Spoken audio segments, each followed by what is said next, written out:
تو آئے ناظرین بڑھتے ہیں اپنے خاص خبر کی طرف۔ ہماری یہ خاص خبر ہے اس فتوے سے متعلق جس نے عالم اسلام کو غور و خوض کرنے کے لیے اور فکر کرنے کے لیے مجبور کر دیا ہے۔ جی ہاں ناظرین، ہم بات کر رہے ہیں مصر کے الازہر کے مفتی و عالم ڈاکٹر الطیب کے دیے گئے فتوے کے متعلق، جنہوں نے اس فتوے میں شیعہ اور سنی حضرات کے درمیان پیدا ہونے والی غلط فہمیوں کے نہایت ہی امن اور صبر کے ساتھ تمام جوابات دیے ہیں۔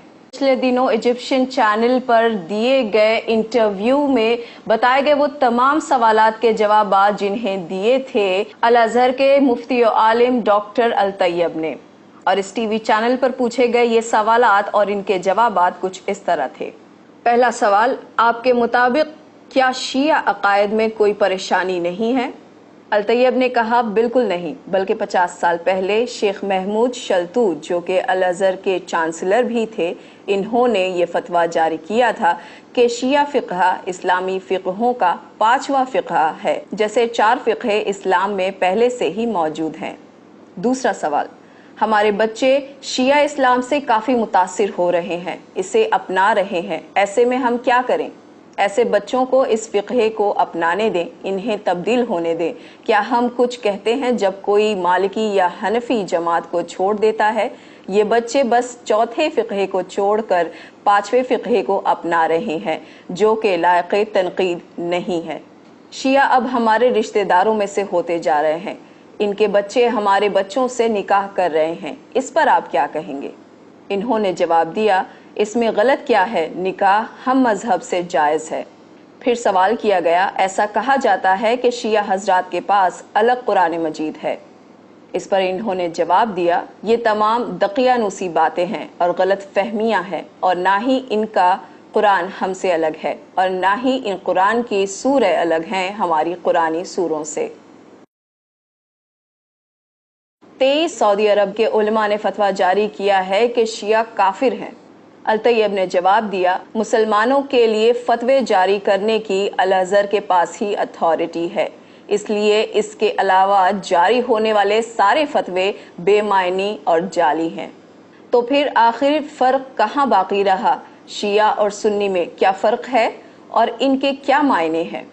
الطیب کا جواب تھا، یہ تفرقات بیرونی سازشوں کی پالیسیز ہیں جو شیعہ اور سنی حضرات میں فساد پھیلانا چاہتی ہیں۔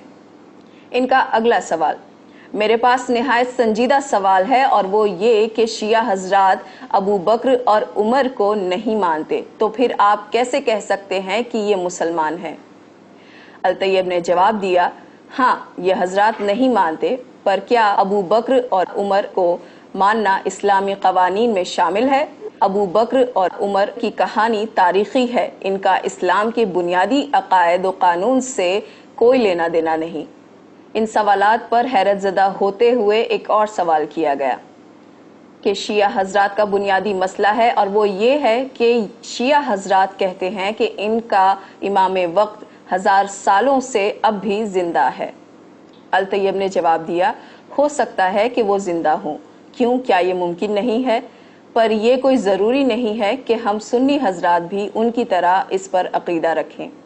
آخر میں ان سے سوال کیا گیا، امام محمد تقی علیہ السلام کے حوالے سے رپورٹر نے پوچھا کہ شیعہ حضرات کا یہ بھی ماننا ہے کہ ان کے ایک امام کو امامت 8ویں سال میں ملی، کیا یہ ممکن ہے کہ 8 سال کے بچے کو امامت ملے؟ الطیب نے جواب دیا کہ اگر ایک نومولود بچہ نبی بن سکتا ہے جسے ہم نبی عیسیٰ کے نام سے جانتے ہیں، تو ایک 8 سال کے بچے کا امام بننا کیا مشکل و ناممکن ہے؟ اور یہ بات کوئی عجیب بھی نہیں، حالانکہ ہم اہل سنت حضرات اسے تسلیم نہیں کرتے، پر شیعہ حضرات کا یہ عقیدہ اسلام سے باہر کا نہیں ہے، اور نہ ہی اسلام کو اس سے خطرہ ہے، اور یہ حضرات مسلمان ہیں۔ اور اس طرح الازہر کے مفتی و عالم نے ان تمام جوابات کے ساتھ یہ ثابت کر دیا کہ اسلام میں صبر و تحمل اب بھی باقی ہے، اور اس میں اتحاد دنیا کے سامنے لانا نہایت ہی ضروری ہے۔